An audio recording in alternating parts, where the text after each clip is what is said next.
Welcome to Creative Courage Chats, a search for a new understanding of creativity and problem solving. I'm Alex Raffy. Welcome to another Creative Courage Chat, and today I have my good friend, Billy Sarno. We have a group that we get together every whenever we can, and we call it the Big Chill Group, based on the movie, except there's no corpse. And we got together. It's between some old friends. We're like 30 plus some year old friends that we've gotten together. And Billy's wife is one of those people. And I've gotten to know Billy through Trisha. And I love him now very much. He's one of my best friends. And anyway, he happens to be an artist, a very good artist. He's a tattoo artist. And it's only fitting that we have this chat. We talk about the art of tattooing and creativity and the process you go through.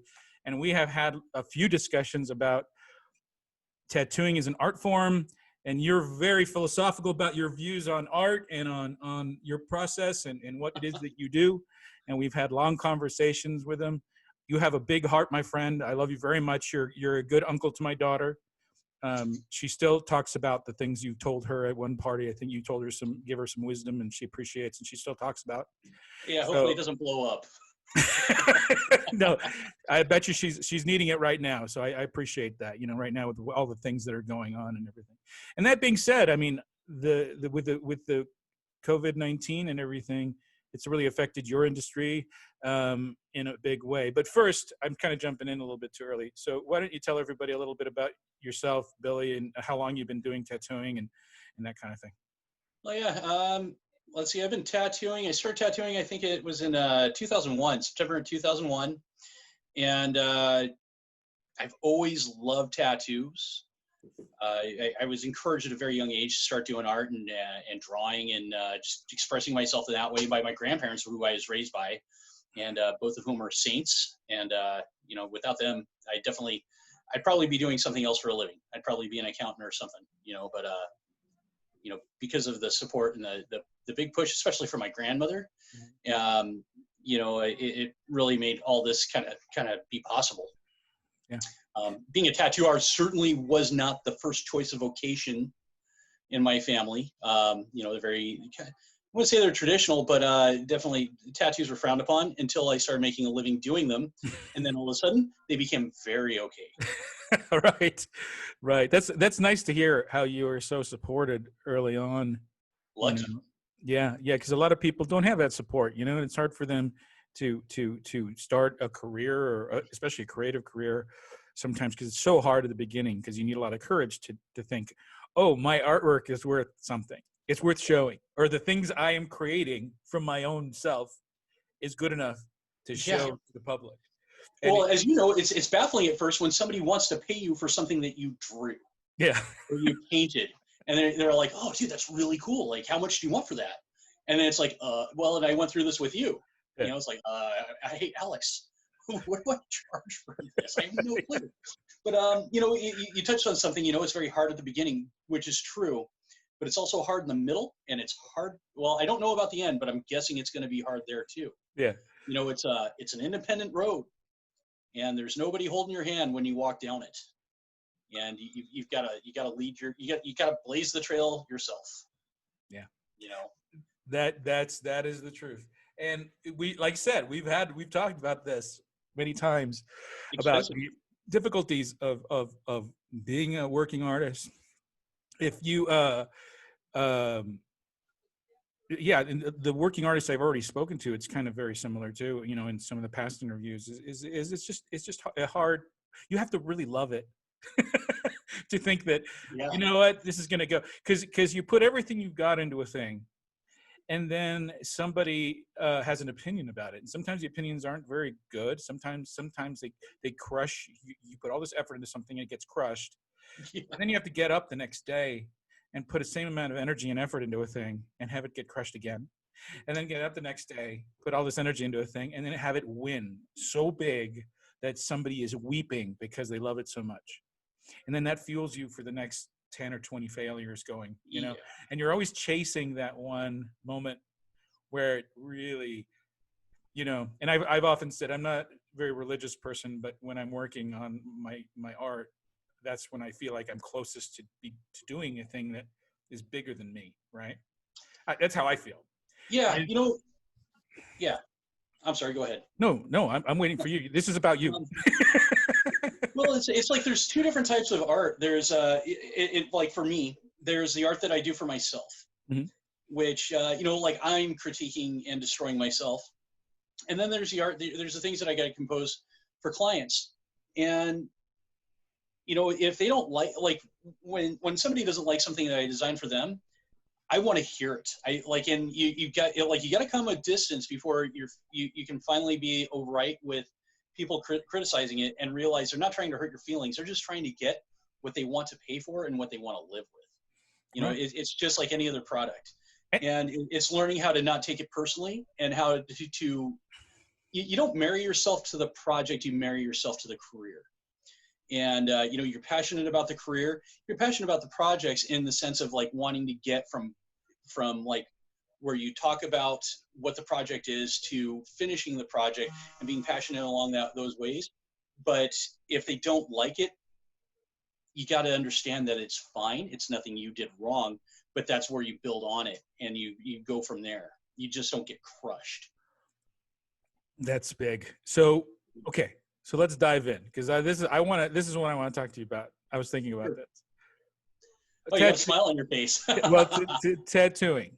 Okay. Yeah. So tattooing is interesting to me as an art form because there's this dual sides to the blade here. Because one side, it's seen as kind of trashy by some people. People with tattoos, those are people that are like from the bad streets or bad, you know what I mean? And some people feel like this. Oh, if you got a tattoo, you can't work unless you have long sleeves to cover your sleeve tattoos. You can't work at this organization because we're trying to portray class here in some way, shape, or form, right? But as an art form, it's epically different than other art because you can walk away from other art. You can turn off that song. You can go and do things. But when you have art placed on you by an artist with blood and ink, and it's there forever, and it's attached to you, and it has meaning behind it that's so personal, it's one person and another person. It's only about two people. It's not about everybody. I put art on my body, and it's not for you. It's for me. And artists, they create art for more than just one person to generally consume. You're literally creating art for one person in the world. And it's so powerful to me. The art form is so powerful because of that. And because of what the pressures are of this one individual and what they're trying to say. And then it's odd that it's perceived in this other way for whatever reason. It's just an interesting thing. And there's a lot of history, I imagine, behind it. For sure. So can you tap into a little bit? Tell us a little bit about tattooing history and kind of how it's evolved and that kind of stuff. Definitely. The tattooing history goes on, we could go back to the cavemen and stuff and how, like, a guy got stabbed by a spear that was sharp, that was sharpened after it was burned in a fire and it left charcoal or carbon under the skin and made a tattoo. And then they found it fascinating from there. Mm-hmm. They decided to use wounds with charcoal, is it? Well, it's just the theory I heard was, in some kind of skirmish between one tribe and another, or two different cave people or whatever, to sharpen a piece of wood is easier if you burn it first and then you're able to scrape off the carbon or the charcoal. But if you do that, it's still going to leave the carbon that was burned around it. Mm. So if you poke that into somebody, it can leave a mark. So after that wound is healed, it left a mark, and that's just a theory. But I mean, if you go back that far, I think for people watching this, if they're really that curious, they could definitely research that part of it. But in recent history, touching on what you're talking about as far as like the dirtbagginess of it and social unacceptance, that is that with generations of human beings is dying. Because if you looked at Starbucks 6 years ago, you couldn't have visible tattoos. Now it's a great place to go and pick an artist, really. It's like, wow, who did your stuff? It's awesome. Like, I would love to get a tattoo by the guy that did your tattoos. Yeah, that's true. That's true. Yeah, that's a good point. And even in corporate America, I mean, I tattoo, I've tattooed, city officials, a lot of law enforcement, school teachers. I've done sleeves on school teachers. Mm-hmm. Now, 10 years ago, that would have been unheard of, but now it's not. It's very common, and I feel blessed for the kind of clientele I have because it is a lot of working professionals. It's people I enjoy being around. Right. It has, the culture of tattoos has changed dramatically, and the people doing the tattoos has changed dramatically. I don't know how to start a motorcycle. I've never been a drug dealer. I've never been in jail. I haven't even gotten a speeding ticket. Yeah. For all intents and purposes, my job is the only thing that makes me actually cool. Yeah. Because I'm not a very cool person. I'm kind of a geeky. No, your tacos though. Your tacos make you cool. The tacos are pretty good. Tacos are good. I'm not gonna lie. Yeah. And the elote. Oh yeah, that's for sure. Yeah. But the culture of tattooing and the culture of society has changed a lot to where it's now very acceptable. I mean, it's no longer, looking at somebody and going like, yo, that guy's got tattoos, he's a dirtbag. You'll look at the quality of somebody's tattoos and then judge them on that. Instead, it's like having a pair of the knockoff Air Jordans, which I had from Kmart, or having the real ones. You could tell I lived in a crappy home because I had the knockoff Air Jordans and then they weren't even brand new. Sure. Well, that's nice then that it's because I agree with, I felt that too. I was putting that out there to see kind of where we were at. Cause I'm 50, I'm old. So I do remember people, in retail not being able to get a job because of tattoos and the discrimination because of the art. Isn't that silly? Right. You can't have a retail job because you've got tattoos. Right. But it's relevant too, in terms of now I have to make that choice. If I'm going to get a tattoo, realizing that it might limit my opportunities, but it's nice to hear that it won't. And I think it's still moving up the ladder too, as far as like what things it limits you in and what things it doesn't. Right. I mean, a lot of doors are opening, and I think the workforce, the employers are realizing if they have these really stringent standards on appearance, that they are weeding out a tremendous part of a really great workforce.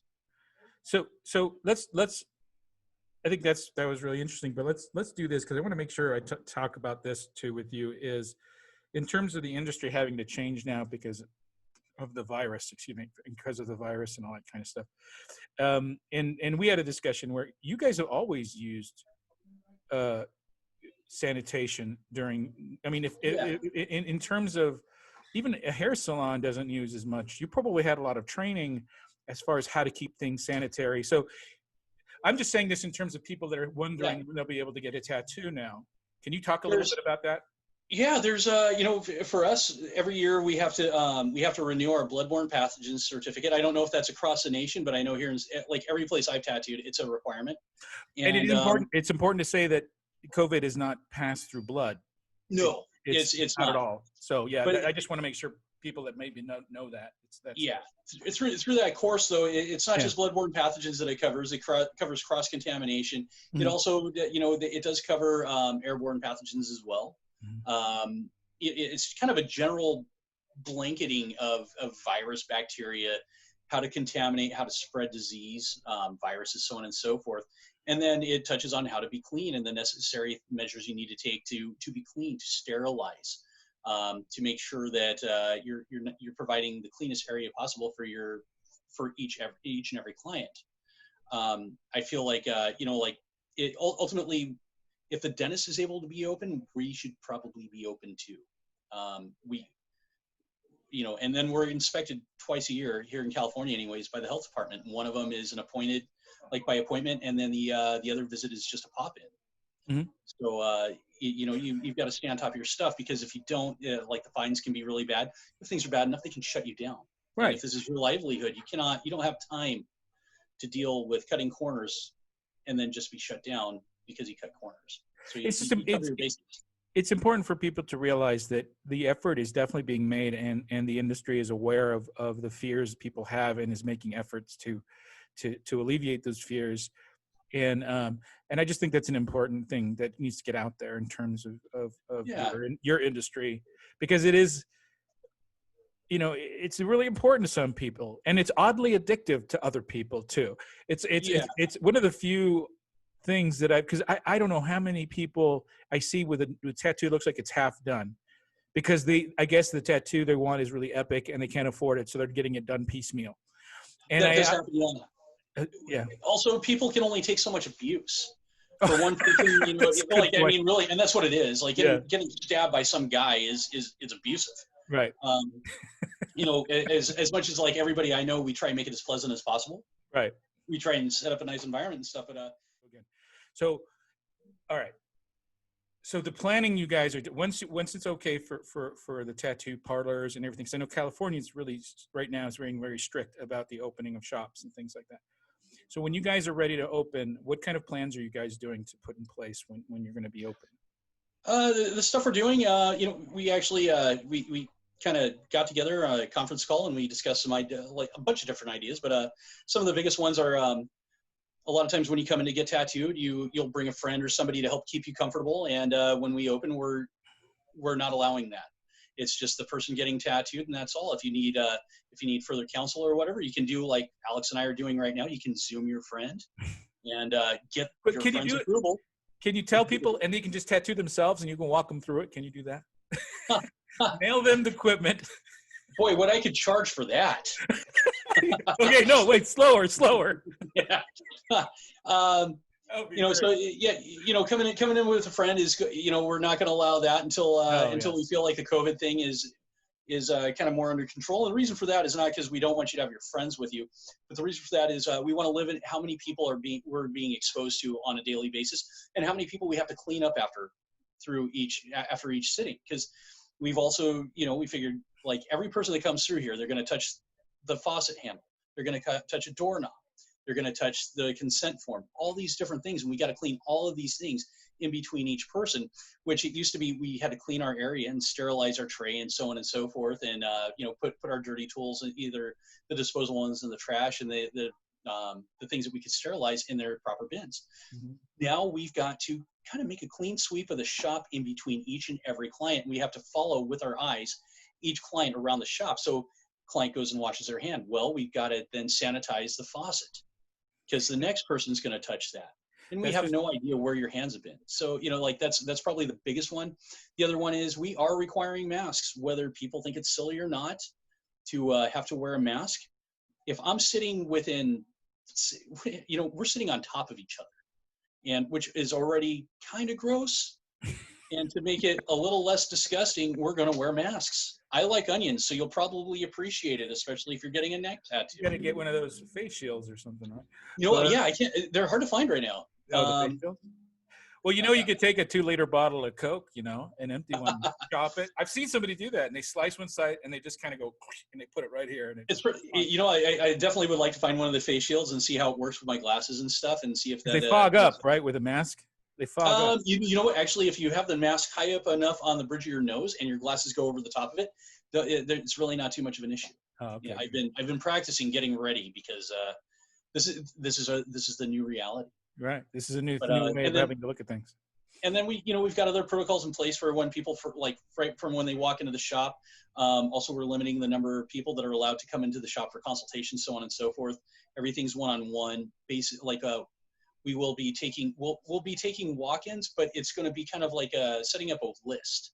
Right. You know, so it's, you know, when you come in for your walk-in tattoo, if you got to wait half an hour, you're not sitting waiting. Right. You got to go find something to do and then come back. Well, yeah, because we got to figure out how to get this stuff going again, and hopefully it'll happen soon. I mean, here in Vegas, I mean, even I went to a bakery because, you know, shops are opening up and stuff like that. I went to a bakery, and it was interesting because they had a little towel that was drenched in some kind of disinfectant or something, and the pens that you use to sign, after you use it, they put it right in that towel and they let it sit there. And when they get out, they just give it. They have 2 pens in there, and I guess they let them sit for a while inside of them. So a lot of people are getting creative on how they do things, and what's funny is you're right. It doesn't matter whether you think it's silly or not. What matters is the people that are afraid. You don't want them to be afraid. You just don't want them to be afraid when they come in, and it's all about those people right now. And honestly, man, if you think it's too silly, and you've got to criticize it and stuff, you just don't need to come in. Yeah. You know, right. I'm like, nobody needs it. Nobody needs to hear the negativity. Yeah, there's a lot of And that right now.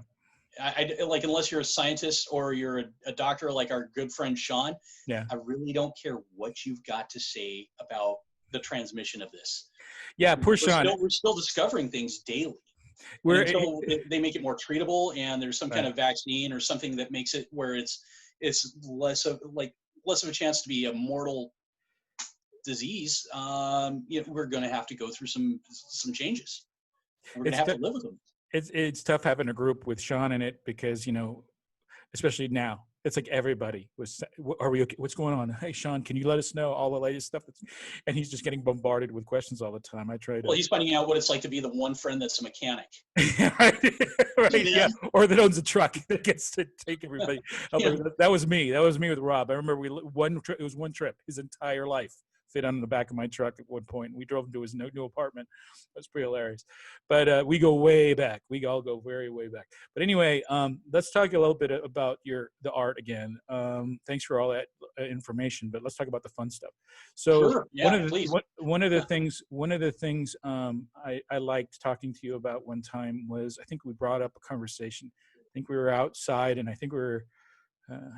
I forgot what it was. I'm sure we were drinking something, but it was about what do people need to consider before they get a tattoo? Like, what are some of the things you like to make sure? Because I remember you were saying that you've talked people out of getting a tattoo before. Yeah, absolutely. Yeah. Like, if somebody comes in and they're feeling kind of wishy-washy, or like you see that they're kind of they're willing to compromise a ton on something, mm-hmm. then I really just don't feel good about tattooing them. Mm-hmm. I do have an ethical qualm, and as much as this is how I make a living. I feed my family of 5 with this and this alone.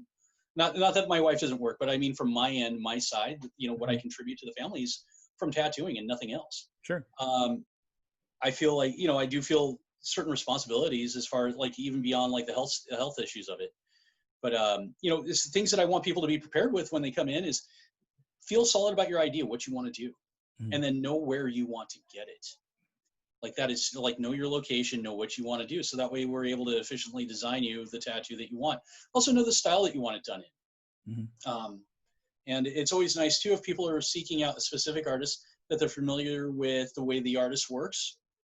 And hopefully they're getting stuff that's in that artist's wheelhouse. So that way they're getting the most out of their artist. So does that, the process that people go through, I'm sure this actually probably happens to you, where somebody says, I know I want a tattoo, I just don't know what it's going to be or what it should be. Do you have, my dad's on the phone with my aunt, but anyway, she it's funny because she lives in Uruguay, and I think he thinks that he has to speak louder because she lives so far away on the phone.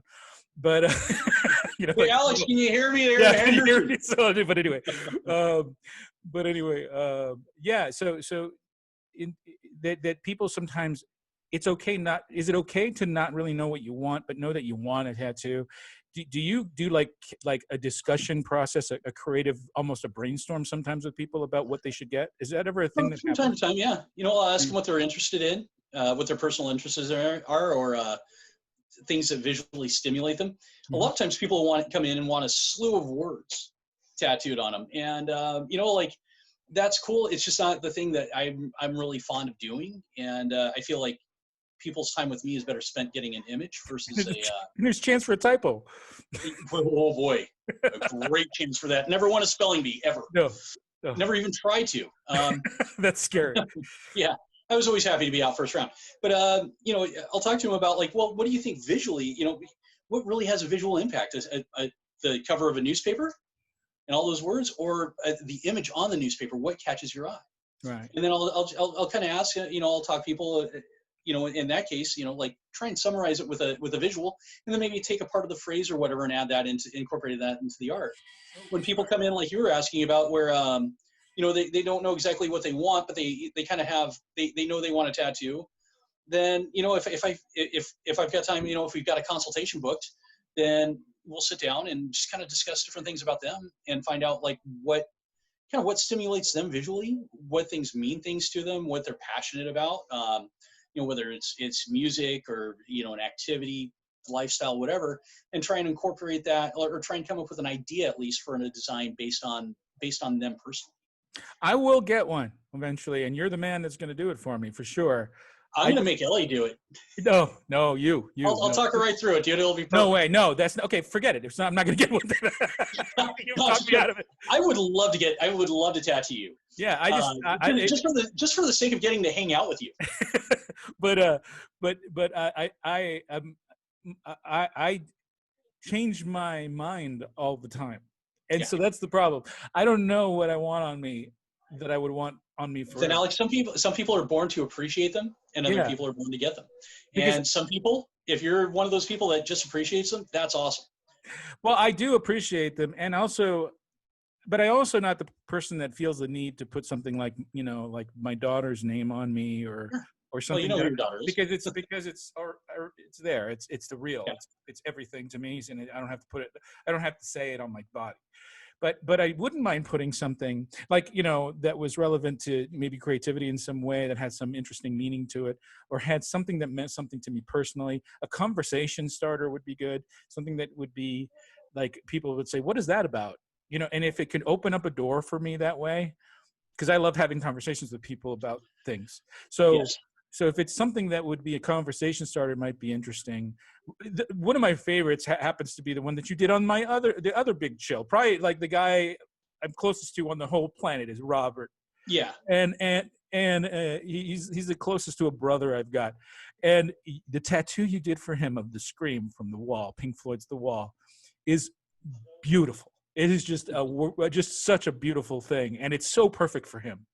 It is just unbelievably. He actually is on a group on social media called Pink Floyd Tattoos. Pink Floyd Tattoos. It's Pink Floyd tattoo. Yeah. It's just he was so fired up on it, you know, like it's so great. But that was a really special tattoo for me to do. Because it was his first one, and he was really committing to getting tattooed. And it's not by any means a small tattoo. It's very involved, and it took a lot of faith on his part to let me do that.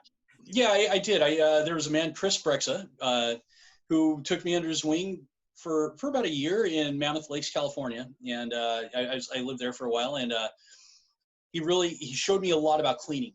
That was the thing I think that I got the most out of that. But he also, you know, we did go over a lot of art things and stuff. The guy's an amazing tattoo artist. He does really, really cool Americana, like traditional Americana stuff.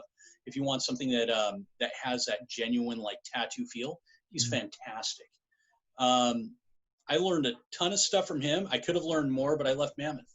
Yeah. And then from there, I just kind of struck out on my own and figured out trial and error, and you know, tattooed a lot of acquaintances. Never really tattooed too many friends when I first started, but acquaintances is key, because you don't see them as much as you see your friends. So. It's really interesting to me as an art form, the value of a tattoo. Not only is it a beautiful tattoo, like Trisha's tattoos, you've done, I think, most of them, right? I think, if not all of them. Everything that she has tattooed on her, if she had it before I met her, like I've had a hand in either revitalizing it or gorgeous, adding to it, whatever. Yeah. Freaking gorgeous tattoos that she has.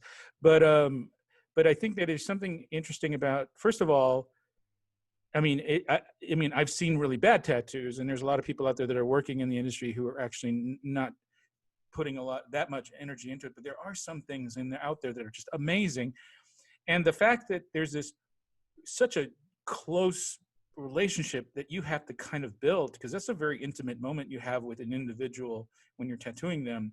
You said they're physically close to them, but you're also emotionally close to them, because you're probably walking them through the pain and that they're going through, and there's physical pain they're living through with the tattoos. And sometimes these tattoos have such a deep meaning to them. Maybe they're a tattoo that reminds me of a lost loved one, or something like that. So there's this emotional attachment to it, I'm sure, that you've had to deal with too. And then you have the pressure of creating art that is so meaningful to somebody also, that they literally carry with them.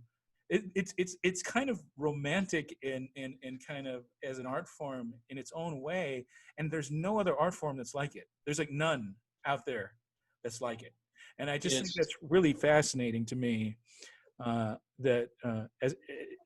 I sometimes I just wonder, because it's, you can't I guess you could have a gallery of art tattoos, but it's not the same thing because it's going to be photographs of tattoos. And that's all you get. And it's not, you're not going to, I mean, I think they have, I think I've heard of a gallery having actual people who got the tattoos standing in a gallery for people to observe their tattoos before. I think I've seen. Yeah, I'm sure they do. Yeah.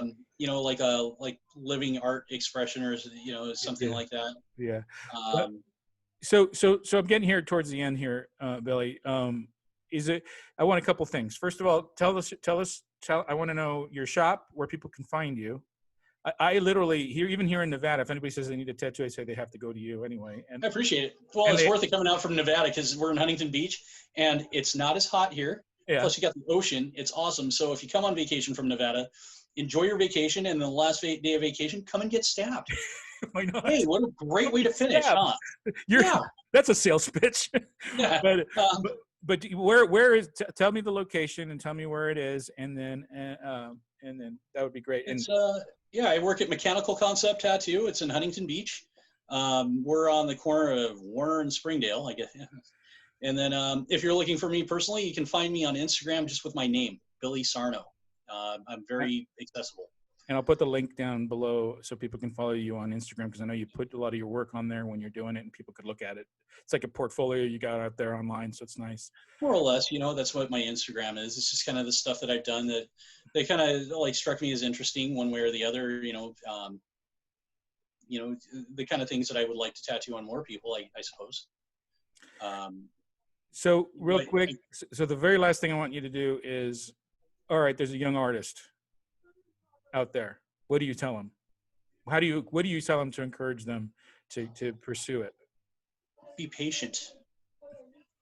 If you find a good apprenticeship, it doesn't go fast. It's not a matter of a couple of months. It's a matter of you're putting in it's like going to college. So be patient. It's not just putting a design on skin and tattooing it in. There's so much more than that. There's a business aspect. There's a customer service aspect. And then, yes, there is an art aspect, and all of them are important.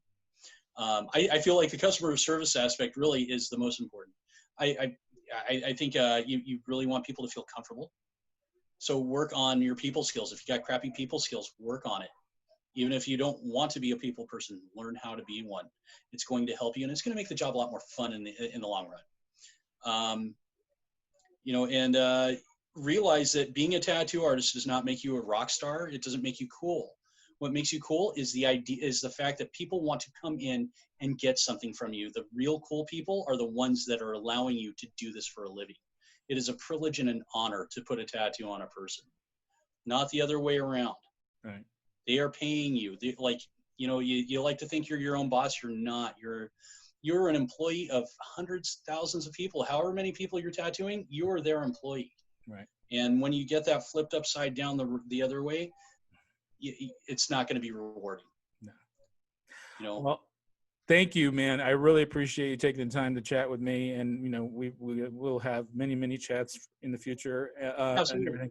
But this one is on video, and I appreciate you taking the time to do it. Dude, Alex, I love you, man. I'll tell you, you're one of those people I'm always happy to have time for. Yes, and you're definitely one of my. We're your family, man. I love you guys. We're all very tight. Yeah, you're one of my favorite humans, my friend. Okay. So thanks for taking the time, and hope you guys enjoyed that. And yeah, seriously, if you want a tattoo, this is the guy. This is the guy. Thank you. Thank you. Thank you. All right. I'll talk to you later, man. We'll see you, Alex. Okay.